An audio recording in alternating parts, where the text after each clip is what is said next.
Good afternoon.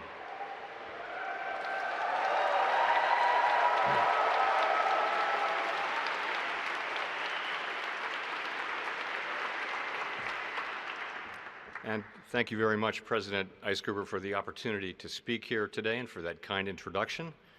Congratulations to the Princeton University class of 2025 on the tremendous achievement of earning your degree, and to the parents, family members, friends, and mentors whose support and encouragement made this day possible. Give yourself a round of applause.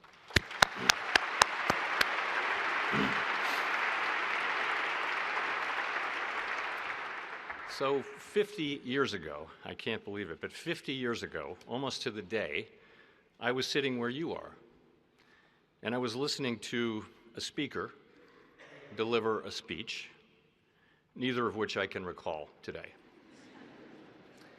So what I plan to do today is to share some things with you that I believe would have been useful for me to hear back then. For those of you who are fundamentally unsure of your path, I was you. Rather than studying, I had spent my freshman year with fellow campus musicians playing my Martin D35 acoustic guitar. It was a high school graduation present and one that my parents surely regretted. While I still play that guitar, my freshman grades said clearly that I needed to get my act together academically, and by senior year, I had done so.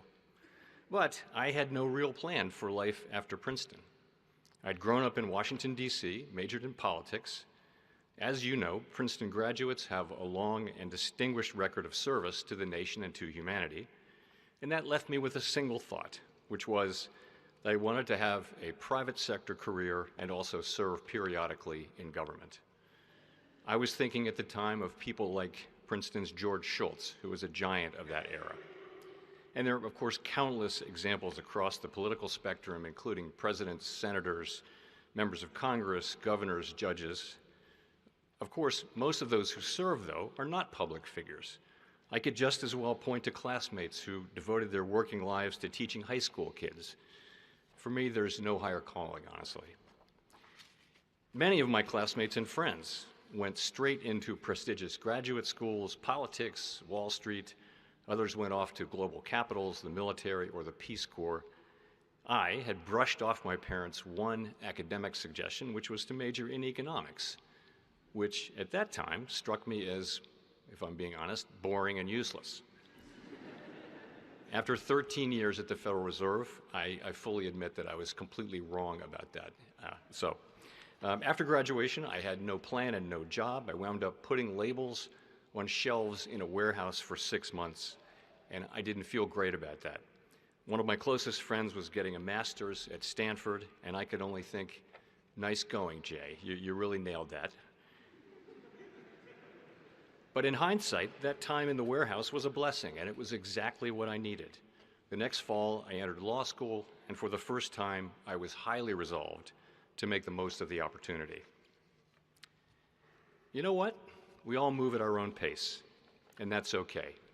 50 years later, I can tell you something I did not know then. The vast majority of what you need to know about work, about relationships, about yourself, about life, you have yet to learn. And that itself is a tremendous gift. Over the remainder of your life, you can and you must continue to educate yourself and to grow as a person, becoming more focused on what really matters, more widely knowledgeable, better read, more disciplined, more strategic, but also wiser, kinder, more empathetic, more generous, more loving, more forgiving of others, and not least of yourself. Each of us is a work in progress, and the possibilities for self-improvement are limitless, which is a wonderful thing. Another thing I've realized is that while hard work, determination, and creativity matter a great deal to success in life, luck plays a big role too. All of us here are tremendously lucky. I know that at a handful of critical times in my life, I got really lucky, and that began at birth.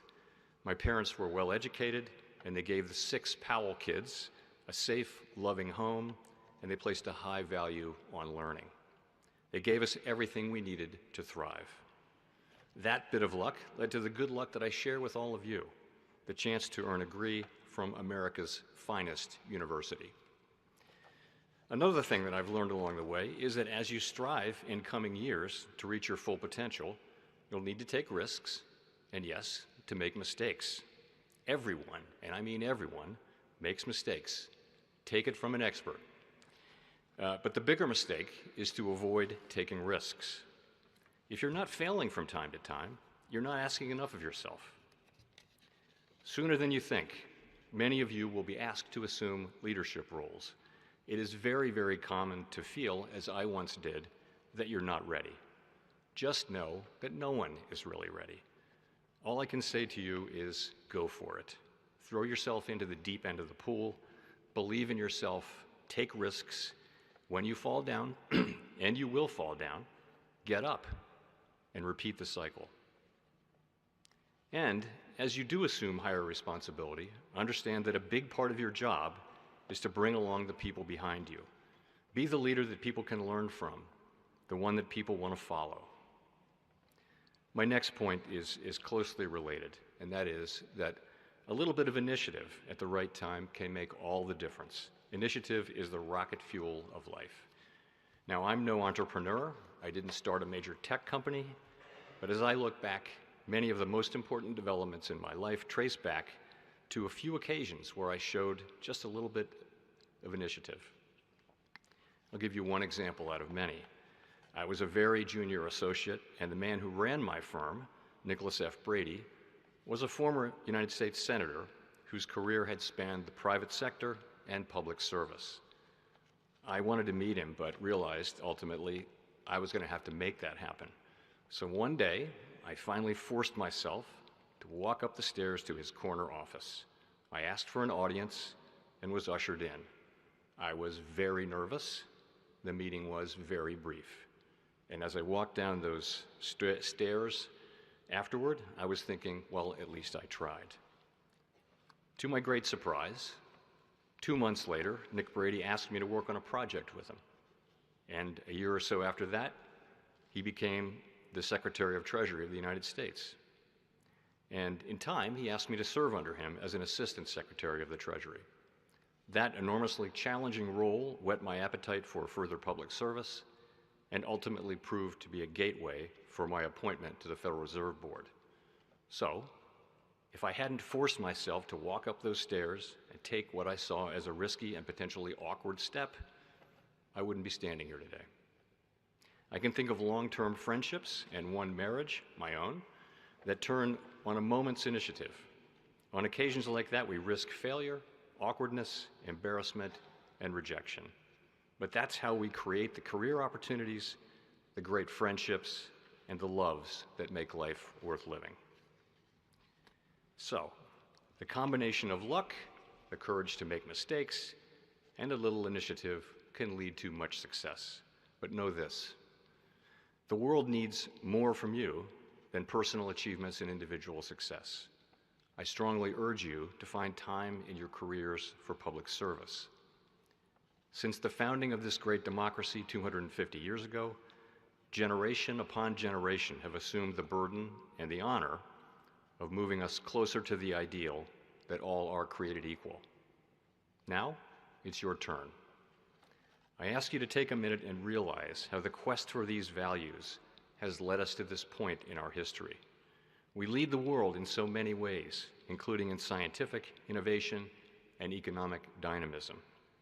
Our great universities are the envy of the world and a crucial national asset. Look around you, and I urge you to take none of this for granted. When you look back in 50 years, you will want to know that you've done whatever it takes to preserve and strengthen our democracy and bring us ever closer to the founders' timeless ideals. Those of you who are not entering the military or other public service may wonder, what's so great about public service? And I'll give you a recent example.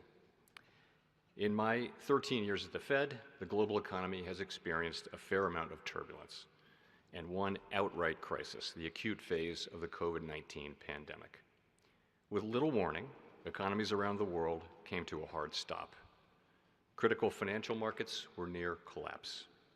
The possibility of a long, severe global depression was staring us in the face. Everyone turned to the government, and to the Federal Reserve in particular, as a key first responder.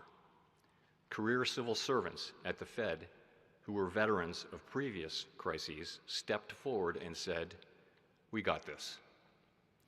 We took a range of aggressive measures to supply credit to the economy, many of them unprecedented, while the financial sector recovered.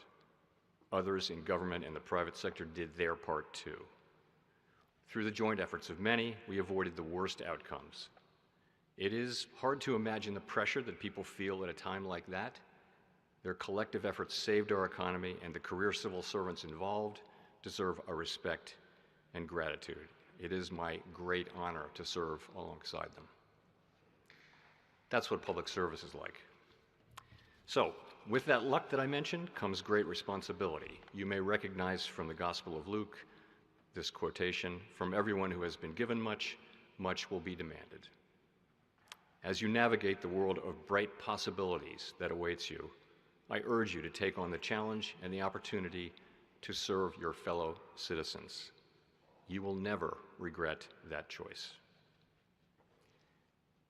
I have one last and key point. Your life matters, not just to you, but to the people who love you. 50 years from now, you'll want to be able to look in the mirror and know that you did what you thought was right in every part of your life. At the end of the day, our integrity is all we have. Guard it carefully. Thank you for your time, and congratulations to the great class of 2025.